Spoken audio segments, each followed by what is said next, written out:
बहुत समय पहले की बात है। बगदाद के पास एक गांव में दो भाई रहते थे, कासिम और अली बाबा। दोनों बचपन से ही अलग स्वभाव के थे।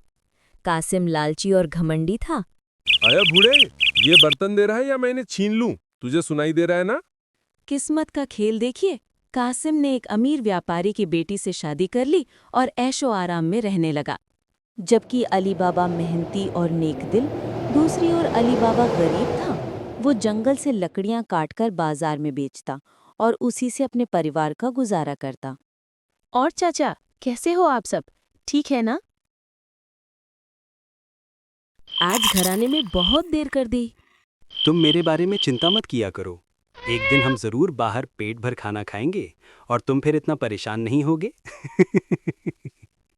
एक दिन अली बाबा जंगल में लकड़ी काट रहा था। अचानक उसने दूर से घोड़ों की टापें सुनी। वो डर गया और जल्दी से पास के पेड़ पर चढ़ गया। थोड़ी देर बाद 40 घुड़सवार वहां पहुंचे। उनके पास बड़े-बड़े थैले थे जो खजाने से भरे हुए थे। वे एक बड़ी चट्टान के पास रुके। सरदार घोड़े से उतरा और ऊंची आवाज में बोला, खुल जा सिमसिम।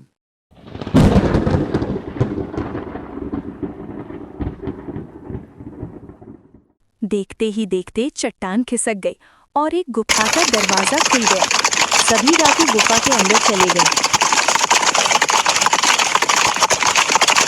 ओ तीलू लक्कू बिरकेला, चाचा कोबर तो है ना तेनो 571 का बंडल पेले। और सब कहाँ है इस बूढ़े ने?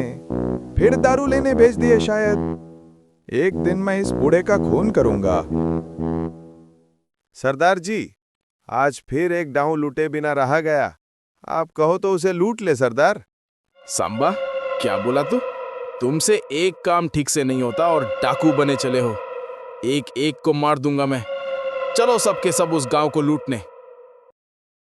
कुछ देर बाद जब वे बाहर आए तो सरदार ने कहा, बंद हो जा सिमसिम। और गुफा का दरवाजा बंद हो गया। अली बाबा ये सब देख रहा था। जब डाकू वहां से चले गए, वो धीरे धीरे पेड़ से उतरा। वो हिम्मत करके चट्टान के पास गया और वही शब्द बोला, खुल जा सिमसिम। अचानक दरवाजा खुल गया।